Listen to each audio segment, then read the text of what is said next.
सखान वंदितम। ध्यान करिए, कथा सुनने के समय चोटी में गांठ लगाना और रीढ़ की हड्डी को सीधा करके जो कथा सुनता है तत्काल 3 घंटे में ही उसका ब्रह्मरंध्र जागृत हो जाता है। इसीलिए पहले पंडित जी पूजा करवाते, गांठ मरवाते थे सखा। अब गांठ मारने के लिए कुछ नहीं है तो अब वो ऐसे ऐसे करते हैं, खाली कुछ मंत्र बोलते हैं। रीढ़ की हड्डी सीधी हो और चोटी में यहाँ गांठ हो, गांठ और इसका संबंध है रीढ़ की हड्डी का। और जब रीढ़ की हड्डी और चोटी की गांठ दोनों एक साथ सावधान हो जाती हैं तो फिर हमारा पूरी तरह से जो ब्रह्मरंध्र है, यहाँ एक छिद्र होता है माथे में, धक धक करता है, उसमें सीधा का सीधा भागवत का ज्ञान प्रवेश होता है। फिर कानों की जरूरत पड़ती नहीं है। कान तो बैसाखी है, बैसाखी। आप अपायज हैं, अच्छे नहीं है मन से, बुद्धि से, चरित्र से, तो कान लगाओ, कान से सुनो। ये बैसाखी है।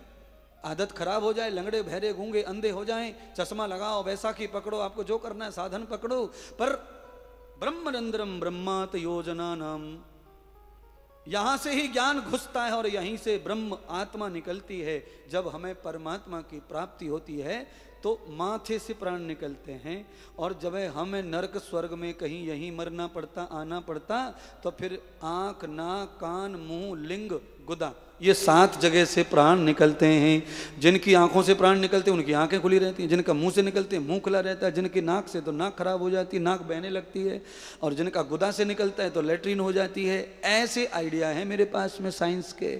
और जिनके इनसे प्राण निकलेंगे उनको इसी लोक में लौट के आना है, उन्हें परमात्मा मिलने वाला मुक्ति नहीं है उनको। और मुक्ति जिन्हें मिलती है उनके प्राण निकलते हैं माथे से।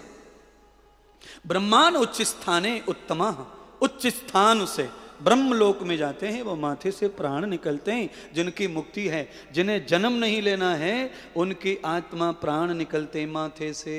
ब्रह्मरंध्रम यथा सखानाम, VIP मार्ग से जाती है आत्मा है।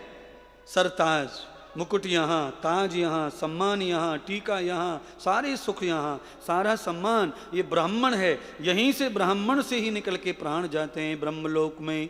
ये ध्यान कौन सुनाएगा कथा, कहां से लाएंगे ये बात? सीधा सीधा कह दिया। ना कान कान मुंह खुले मिले मरे मराए के, तो समझ लो चाहे कुछ भी कर लो, इसे धरती लोक पर ही जन्म लेना है।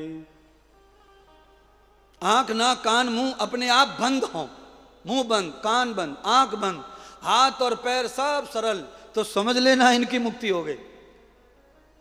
मुंह खुला पड़ा है, आंख खुली पड़ी है, तो समझ लो इनकी मुक्ति नहीं है। इन्हें जन्म लेना है, कर्म का फल भोगना है, और फिर से इन्हें कर्म करना है, फिर भजन करना है, त्याग करना है, जप करना है, तप करना है। अरे मैं हाथ जोड़ के तुमसे प्रार्थना करूंगा, मेरे जीवन के अनुभव से मैं प्रार्थना कर रहा हूं। परमात्मा का भजन करे बगैर आपको कभी भी सुख नहीं मिल सकता, शांति नहीं मिल सकती। परिवार तुम्हारा सम्मान और सेवा नहीं कर सकता, परिवार में सम्मान के साथ तुम जी नहीं सकते, और परिवार के लोग तुम्हारी बात का सम्मान नहीं कर सकते। तुम्हारी बात काटेंगे तुम्हारे बच्चे अगर तुम भजन नहीं करते हो तो। भजन करने वाले का मुख ऐसा हो जाता है कि उसके मुंह से निकला हुआ शब्द सबको स्वीकार होता है।